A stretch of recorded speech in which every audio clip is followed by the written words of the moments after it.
Hey there, welcome back. I am so excited to be here showing you some daffodils. Hooray! These are the first daffodils that have bloomed in my garden this year, and they are bright and sunny and beautiful. I am in a pretty bright patch of sun right now, so it's actually a little hard to see what I'm even showing you, but they have these beautiful buttercup, kind of like a little cup, little buttery centers, and they're beautiful leaves, and they smell amazing. They smell peppery and fresh, and they are just the quintessential spring flower.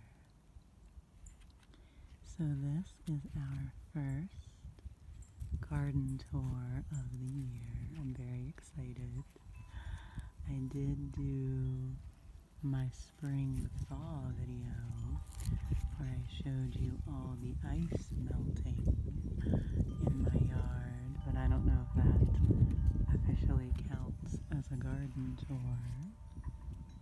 But you can see here the daffodils blooming, and then in this little patch, these will all be daylilies and a few tulips which may bloom. My tulip bulbs have kind of maybe past their prime, so they don't always bloom. And then there's one little, can you see it? One little hyacinth over there, which we will go visit. And we're just going to kind of get down close here today and see some of what is around in my garden. So come along with me and enjoy the beautiful colors of these first early spring blooms. I love the wind chimes in the background. So relaxing and festive.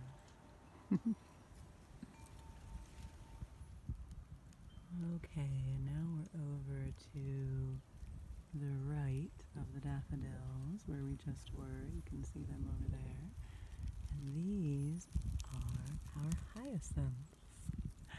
So I am literally down on my knees, crawling through the garden here to give you this nice close-up view of them. They are so beautiful. Ah, and they are so fragrant. I really do get down on my knees to sniff them. They're so nice. They truly have a perfume quality to their scent, which is just heavenly. And so I have mostly white ones here.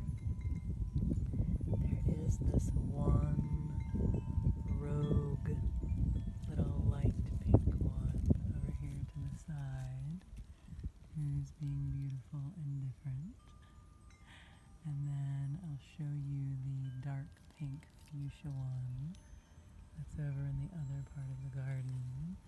And the tulips and the hyacinths all come from bulbs. Oh, you can see the dirt on my hands since I've been on my hands down here in the garden. But these flowers all come from bulbs, which means they are perennials.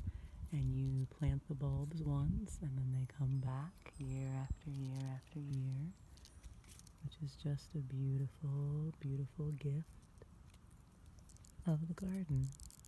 And these hyacinths, they've kind of gone a little rogue.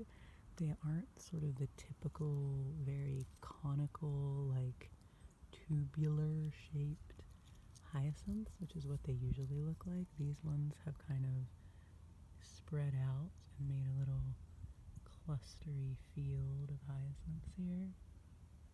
but I just love them. I really look forward to these coming up every single year, and they are truly a spring inspiration. Hyacinths come in many colors. These are the ones I just happen to have, and I do think the white ones are some of the most fragrant. Lovely, lovely hyacinths.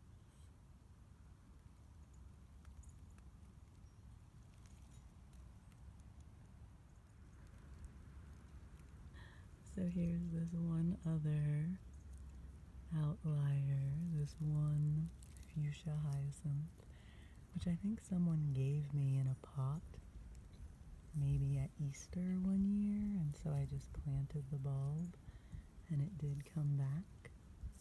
So it just sort of hangs out on its own over here, and it's quite beautiful. So this is my whole little area here of daylilies, which will come later, and the tulips, and the daffodils there in the background. So this is something new and exciting in my garden this year.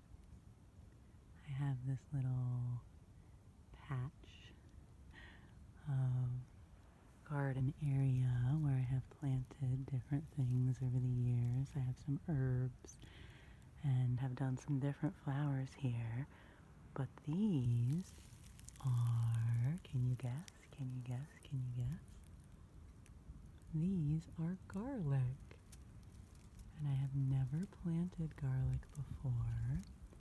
I planted garlic bulbs in the fall, garlic cloves, literally just the cloves, individual cloves from a bulb of garlic, and I'm getting down here, again down on my knees in the dirt, to give you this little macro view of the garlic. So you can plant any garlic. You want it to be organic because that has the most chance of growing, and you can buy it from, a seed catalog or a greenhouse or something like that, probably for best results, but you can just try planting your grocery store garlic. I bought these at a farm stand. They were bulbs of garlic sold specifically for planting, and this is hardneck garlic, so it will have a long sprout that will come up in the middle that can be harvested as a garlic scape and eaten, and then down here below the ground the garlic bulb will grow. And as I said, I planted these in the fall. That's one way to plant garlic, and then they chill out and charge up under the ground during the winter months under the snow cover, and then in the spring they sprout up like this, and it will take them a while to develop.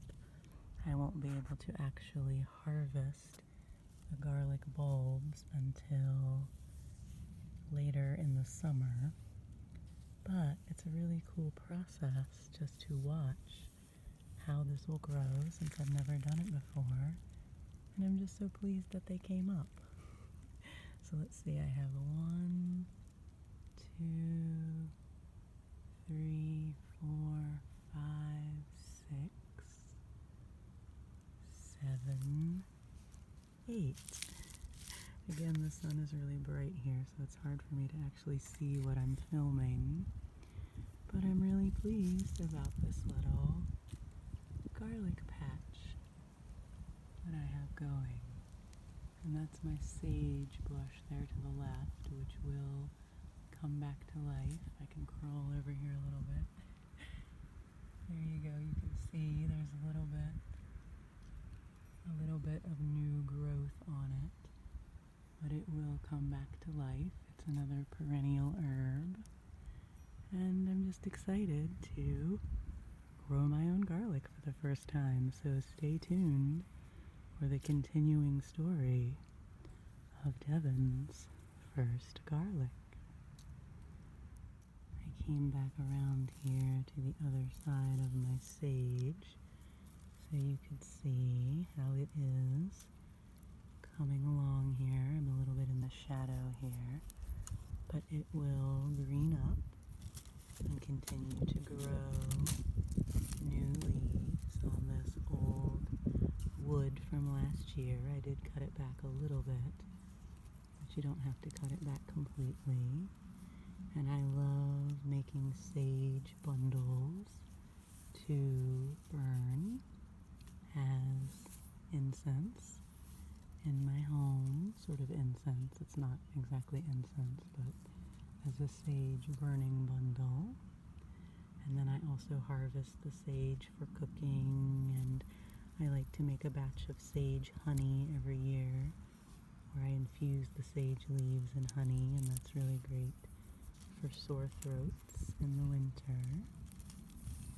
And then also, keep crawling over here. Devan's ground cam here. My knees are doing okay today. Thank you, knees. These are my chives. And I have another little plot of chives down in my lower garden. These are one of the very first things to come up in spring, and they're just so lovely. They're another perennial herb that you can plant, and they will come back year after year after year.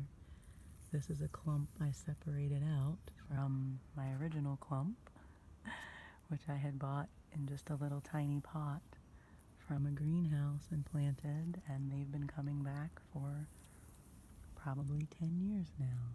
So, little chives, may I take a harvest from you?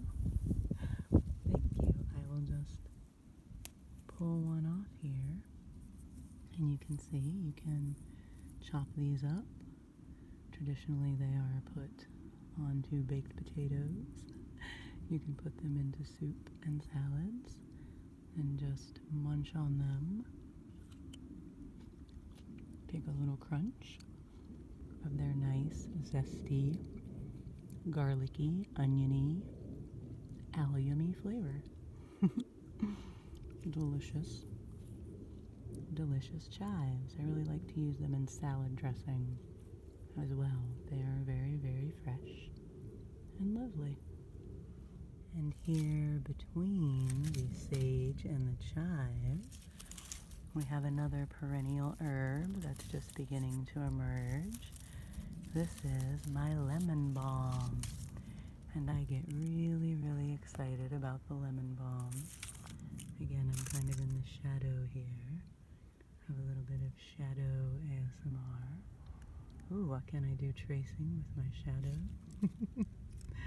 The lemon balm is just so lovely in tea. It's a very lovely nervine herb, meaning it is good to calm your nervous system.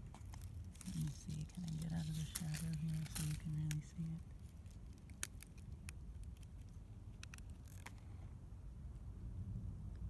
Well, it might be a little shadowy, but you can still see it. The lemon balm, and this is just the beginning. This is a nice clump of it here, and it will grow very, very tall, and I will be able to harvest it all throughout the season. But I just like showing you things in the beginning phases, so then when we come back later, you can see all the progress that they have made. So, this is really an exciting time in the spring to see these little first leaves emerging on the herb plants that I will enjoy all summer long. Hey, lemon balm, it's good to see you. Oh, and now I've just literally taken a little seat here. I just sat down on the ground so that I can get a view for you here of another patch of daffodils in my garden. These have these beautiful orange centers, Some of them are creamy like this with the orange center, and then some are yellow. And you can see that there will be more of these to come. This is a lovely little area of daffodils. And I love harvesting the daffodils and taking them inside and making bouquets. You can see some of these have gotten quite pushed down to the ground from the rain recently. So I already harvested one bouquet of these.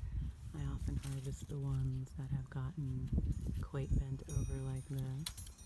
And they last quite a few days in the house as a bouquet, a beautiful bouquet. And again, their fragrance is just amazing. So I love having them.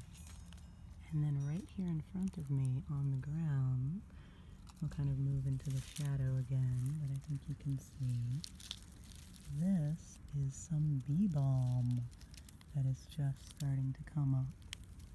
And bee balm is in the mint family.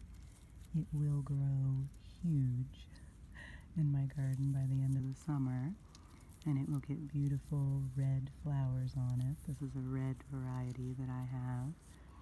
And just last year I learned that you can make tea with it because it's in the mint family. And so I made delicious, delicious iced tea all summer from this bee balm. And as the summer goes on, sometimes the bee balm can develop a mildew. It's just something that this plant is susceptible to, and then you can't really use it once it gets mildewy. So I am excited this year to get started really early with utilizing this bee balm and making some tea. And this is another one. Do you mind, little bee balm, if I harvest a leaf? Thank you, friend. I always like to ask. I really do think they give you a vibe telling you it's okay to harvest them.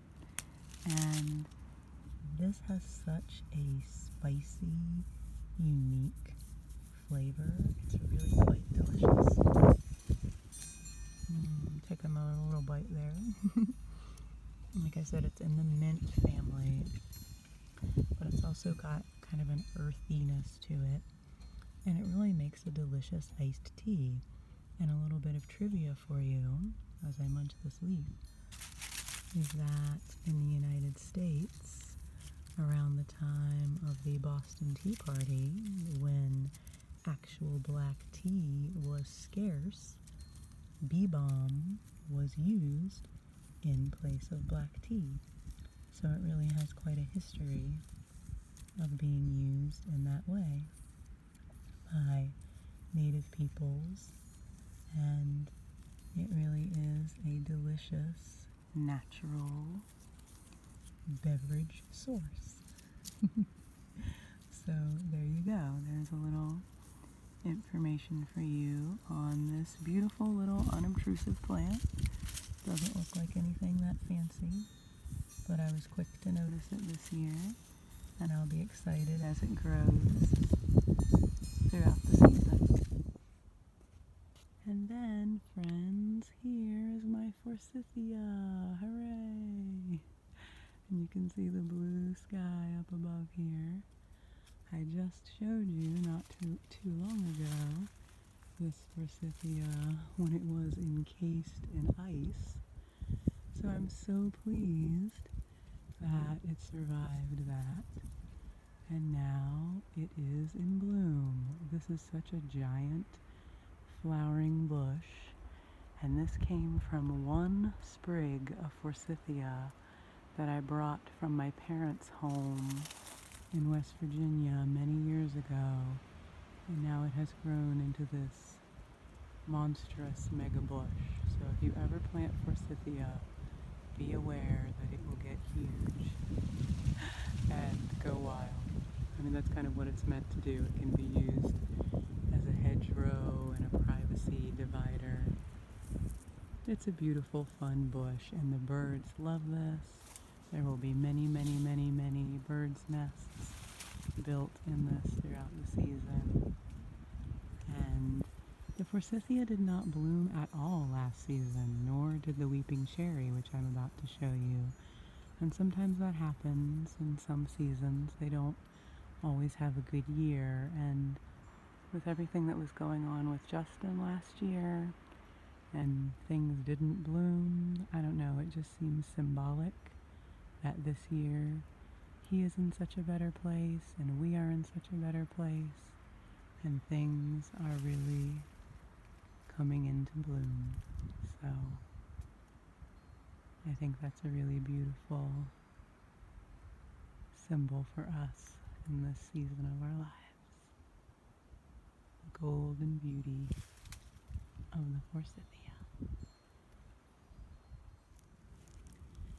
And right now I am up along my driveway, so we're closer to the road, so there may be a bit more of background traffic sounds. But I wanted to show you this really cool flower, which comes up in the most unfriendly of places, right among the rock and the gravel and the soil. This little flower is a wild flower called colt's foot, and it's very unique in that it doesn't really have any leaves. As you can see, it just has these long stems and these beautiful yellow blossoms.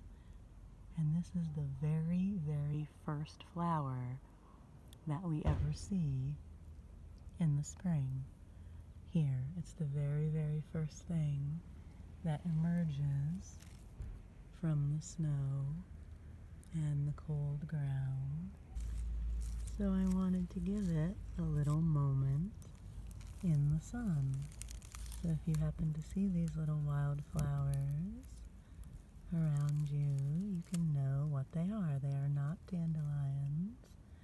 They are a different species who do their own thing and are very, very resilient and come up very, very early among the rocks and take advantage of being the early birds to the sun. And they're just so cheerful. I really enjoy the little colt's foot.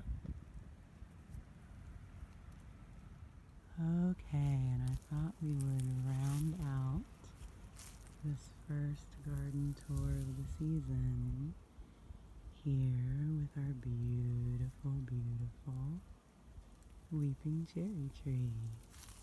It has just